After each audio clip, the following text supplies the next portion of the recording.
রাধে রাধে, সুপ্রভাত আমার মিষ্টি বন্ধুরা। আমি পিঙ্কি সিম্পল ব্লগের নতুন আরেকটা দিন, নতুন আরেকটা ঝলমলে ব্লগ নিয়ে চলে আসলাম তোমাদের কাছে। কেমন আছো তোমরা সবাই? আশা করি যে যেখান থেকেই দেখছো ভীষণ ভালো আছো। আমিও ভালো আছি গো। দিনটা ছিল শুক্রবার, এখন বাজে সকাল 10টা। এখন থেকে আমি আমার ব্লগটা স্টার্ট করলাম তোমাদের সঙ্গে নিয়ে। আশা করি আজকের ব্লগটাও তোমাদের কাছে অবশ্যই ভালো লাগবে। বৃষ্টিয়ে চারোদিক দিয়ে দেখো জলে ভরা, মনে হয় আমরা যেমন জলের মাঝে আছি। আসলে না, কয়দিন ধরে দিনের বেলা বৃষ্টি হচ্ছে না, ওই রাত্রেবেলা দেখা যায় সারা রাত্র বৃষ্টি পড়ে, সকাল হলে আবার কমে যায়। একদিকে ভালোই গো, না হলে তো চলাফেরা করতে ভীষণ কষ্ট হয়ে যায়। মাসি আর আমি মিলে চলে যাচ্ছি এখন গোবর নিতে। ওই যে বলেছিলাম না, আমরা গ্রামে থাকলে কি হয়েছে, এখন গোবর পাওয়া ভীষণ কষ্ট। তো আমাদের পাশেই একটা বাড়ি আছে, মানে ওই ধরো 5-7 মিনিটের রাস্তা। তো সেখানে গিয়ে আগের দিনেই 2টা ব্যাগ দিয়ে এসেছিলাম যে আমাদের জন্য গোবর রেখে দিও, আমরা এসে পরের দিন নিয়ে যাব। এমনিতে তো দেখা যায় বৃহস্পতিবার, শনিবার, মঙ্গলবার এইসব দিনে তো গোবর দেয়ই না, তো বাকি দিনগুলোতেই আর কি আনতে হয়। বৃহস্পতিবার বিকেলে গিয়ে ব্যাগগুলো আর কি দিয়ে এসেছিলাম। এমনিতে দেখা যায় কত গরু ঘোরাঘুরি করে, কিন্তু দেখবে গোবর একটুও পাওয়া যায় না। ওই যে সবাই দেখলেই হলো থাপাথাপি করে নিয়ে যায়। আর আমার তো তেমন একটা স্বভাব নেই যে বাইরে গিয়ে ঘোরাঘুরি করব, পেলে নিয়ে আসব। আমার কথা হলো যদি থাকে তাহলে আনবো, আর যদি না থাকে তো নাই, এমনিই চলে যাব। এই তো দেখো না, আম্বা বিচি চলে গেল, কিন্তু আমার ঘর দুয়ার লেপা পুছা হলোই না, একমাত্র গোবরের জন্য। তো যাই হোক, গোবর এনে রেখে দিলাম। এখন আগে এসে রান্না বাড়াটা বসিয়ে দিলাম। দেখবে ঘর দুয়ার লেপা পুছা করলে না, তারপর আর রান্না বাড়া করতে ইচ্ছা করে না, কারণ সারা কাপড় চোপড় ভরে যায়। এমনিতেই পড়েছে গরম, মানে এতটাই গরম, আমাকে দেখে হয়তো বুঝছো আমি একটু পরে পরে মাথাটা শুধু নাইটিটার মধ্যে মুছছি। মানে আমার শরীর ততটা ঘামে না যতটা আমার মুখ ঘামে। তো আমি ভাবলাম যে না, লেপা পোছা পরে করব, যেহেতু ফ্যান চালিয়ে নেব ততটা গরম লাগবে না, কিন্তু আগে রান্না বাড়াটা সেরে নেই। তো শুক্রবার দিন নিরামিষেই খাবো। তো ওই যে সোয়াবিন আলু তরকারি বানিয়ে নিলাম, আর এখানে বানিয়েছি কাঁকরোল আলু ভাজা। তো আমাদের ঘরে তো জানোই তেমন কিছু রান্না করতে হয় না, কারণ কেউই পছন্দ করে না বেশি আইটেম, আর আমিও ভালোবাসি না। তো এই রান্না বাড়া সেরে, আর এই যে আমাদের মাসকাবারি বলবো না, 15 দিনের রেশন বাজার চলে এসেছে। তোমাদের দাদাভাই রাত্রেবেলা এনেছিল, তো এগুলো এনে আর কি ডাইনিং টেবিলের উপর রেখে দিলাম, যদি সময় পাই তো গুছিয়ে নেব আর কি। তারপর আর কি রান্না ভাড়া সেরে বাসনপত্রগুলো ধুয়ে নিলাম। ধুয়ে টুয়ে ওই যে ডুগ্গু সোনার না কিছু কাপড় ভীষণ নোংরা হয়ে গিয়েছিল, যেগুলো মানে আর কি সাদা সাদা কাপড় ছিল।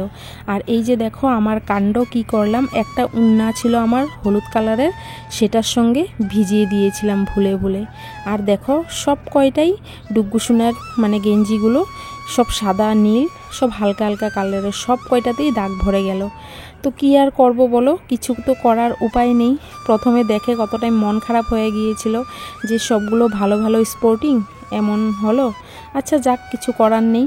তো যতটুকু পারলাম আর কি আমি মানে ওই ব্রাশ দিয়ে মানে ডলে ডলে উঠানোর চেষ্টা করলাম, কিন্তু দেখবে কাপড়ের রং কিন্তু সহজে উঠতে চায় না আর কি, উঠেই না বলতে পারো। তাও যথাসাধ্য চেষ্টা করছি ব্রাশ দিয়ে ডলে ডলে উঠানোর আর কি।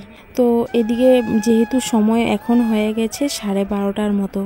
কেন বলো তো, আজকে না বেশ কয়দিন ধরে যখন থেকে আর কি ডুগ্গু সোনার স্কুল বন্ধ হয়েছে না, একটু লেট করেই ঘুম থেকে ওঠা হয়, ওই 7টা 7:30 বেজেই যায়। আর দেখবে এত লেট করে উঠলে না কামের আগ বাড়ানো যায় না, যেমন যতই কাজ করো না কেন দেরি হয়েই যায়।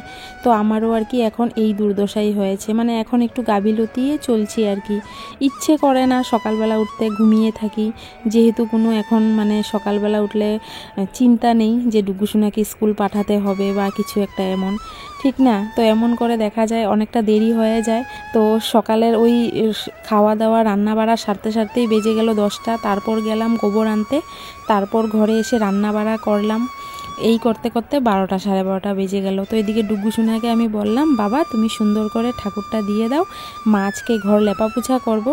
তো দেখো ডুগ্গু সোনা খুব সুন্দর করে ঠাকুর দিয়ে দিল। আর এই যে এদিকে দেখো আমাদের গাছের কাঁঠাল, আজকে 2 দিন হয়েছে পাড়া হয়েছে, কিন্তু এখনো পর্যন্ত ভাঙা হয়নি। তো আমি ভাবলাম যে না আজকে ভেঙে নিই। তারপর যাও ভাঙলাম, ভেঙে তো আমার পুরোই মনটা খারাপ হয়ে গেল। কেন বলো তো? কারণ কাঁঠালটা ছিল চালতা কাঁঠাল। চালতা কাঁঠাল বুঝতে পারছো তো? ওই যে একটু শক্ত শক্ত টাইপ থাকে যে কাঁঠালগুলো, সেগুলো। আমি যদিও এমনিতে কাঁঠাল ভালোবাসি না, কিন্তু নরম কাঁঠালগুলি যদি হয় না সেটা তাও একটু ভালো লাগে আর কি, মানে মুড়ি দিয়ে খেতে ভালোবাসি। কিন্তু এই কাঁঠালটা আমার একদমই পছন্দ না। আর এইবার যেহেতু প্রথম ধরেছে কাঁঠাল, আমি তো জানিও না যে ভিতরে কি ধরনের আছে। এই যে দেখো চালতা কাঁঠাল, আমি একেবারেই আমার পছন্দ না এই কাঁঠালটা, তবুও খাবো। গাছের কাঁঠাল তো টেস্ট তো করতে হবে, ঠিক না? তো দেখো আমার কিন্তু এদিকে সমস্ত কাজকর্ম শেষ হয়ে গেল। এখন গিয়ে ঘরদোর লেপাপোছা করতে লেগে যাব। সবারই জীবনে দেখবে কিছু না কিছু একটা অপছন্দ থাকে, ঠিক না? ঠিক তেমনই আমারও একটা অপছন্দ আছে। সেটা কি জানো? এই যে এই কাজটা, কেন জানি বলতে পারি না, আমার না এই কাজটা একদম পছন্দ না। মানে আমার ভীষণ দুঃখ লাগে গো, কিন্তু কি করব বলো, কপালটাই আমার এমন, মানে এই কাজটা না চাইলেও আমাকে করতে হয় আর কি, কিছু করার উপায় নেই। উপায় একটা করেছিলাম গো, কিন্তু বলে না কপালে সুখ না থাকলে সুখ আসলেও চলে যায়, তুমি যতই টানাটানি হেঁচড়া হেঁচড়ি করো না কেন। তো কি হয়েছিল, আজকের থেকে ধরো 2 বছর আগে ঘরের মধ্যে অনেক কষ্ট করে টাকা জমিয়ে 2 রুমের জন্য কার্পেট নিয়ে এসেছিলাম, যাতে ঘর দুয়ারগুলো লেপাপোছা করতে না হয়, বুঝতে পারলে তো? কিন্তু দেখো আমার কপাল, সেই কার্পেটও রাখতে পারলাম না। জোরে 7 থেকে 8 মাস গেল ইঁদুরের জ্বালায়। ইঁদুরে ওই যে জায়গায় জায়গায় গাড্ডা করে দিত, আর পাড়া দিলে পরেই ফুটো হয়ে যেত। এই যে এখন দেখো না, এই যে জায়গাগুলো যে দেখছো ভাঙা ভাঙা, এগুলোতে কিন্তু ইঁদুরের গাড্ডা। তো এগুলো মাটি দিয়ে আর কি ভরিয়ে রেখেছি। তো এমন উপরে কার্পেট থাকাতে যখন মানে দেখা যেত না, পাড়া দিয়ে দিতাম আর ওই যে কার্পেট ফেটে ঢুকে যেত। তো এমন করতে করতে দেখো এই জায়গাটা পুরোটাই কার্পেট বরবাদ হয়ে গেল। তারপর আর কি, কষ্ট করে জমানো টাকাগুলো নষ্ট হলো, আর মাটি গোবরও আমার পিছা ছাড়লো না। আর এই রুমে মানে ইঁদুরে কোনো ক্ষতি করেনি যখন কার্পেট বিছানো হয়েছিল, কিন্তু উলি পোকায় শান্তি দিল না। মানে কার্পেটের নিচে উলি পোকায় পুরো বাসা করে নিয়েছিল, আর এমন অবস্থা হয়ে গিয়েছিল সারা ঘরে উলি পোকায় ভরে গিয়েছিল। না পারতে এই ঘরের কার্পেটটা পুরোটাই উঠিয়ে দিতে হলো। আমার কপাল এতটাই ভালো আর কি, কোনো সুখ আমার কপালে সহ্য হয় না, দুঃখটাই আমার কপালে সহ্য হয়। আসলে কি বলতো, মনের দুঃখ কষ্ট কিন্তু সব প্রাণীরই থাকে, কিন্তু তার মধ্যে পার্থক্য একটাই, কেউ দেখাতে ভালোবাসে আর কেউ লুকাতে। আমি তার মধ্যে হলাম লুকিয়ে রাখতে ভালোবাসি, কারণ আমি যদিও দুঃখ কষ্ট ভোগ করছি, এটা হলো আমার কর্ম, কিন্তু আমার দুঃখে কষ্টে কেউ কষ্ট পাক দুঃখ পাক সেটা আমি চাই না। তো এগুলো কিন্তু ছোট ছোট জিনিস, আমি কোনো সময় মুখ খুলে কোনো দিন কাউকে বলিনি, এমনকি নিজের মা বাবাকেও না। চাই না যে তারা আমার জন্য মানে কষ্ট পাক। তো এখন যেহেতু তোমাদের সঙ্গে সমস্ত কিছু শেয়ার করি, তাই আর কি আজকে তোমাদেরকে বললাম। তো যাই হোক, ঘর দুয়ার তো লেপাপোছা কমপ্লিট। এই তো আমি স্নান করলাম আজকে, একটু মাথাটাও ধুয়ে নিলাম। তো এখন সিঁদুর পরে আর ঠাকুরকে প্রণাম করে মানে খাওয়া দাওয়াটা সেরে নেব।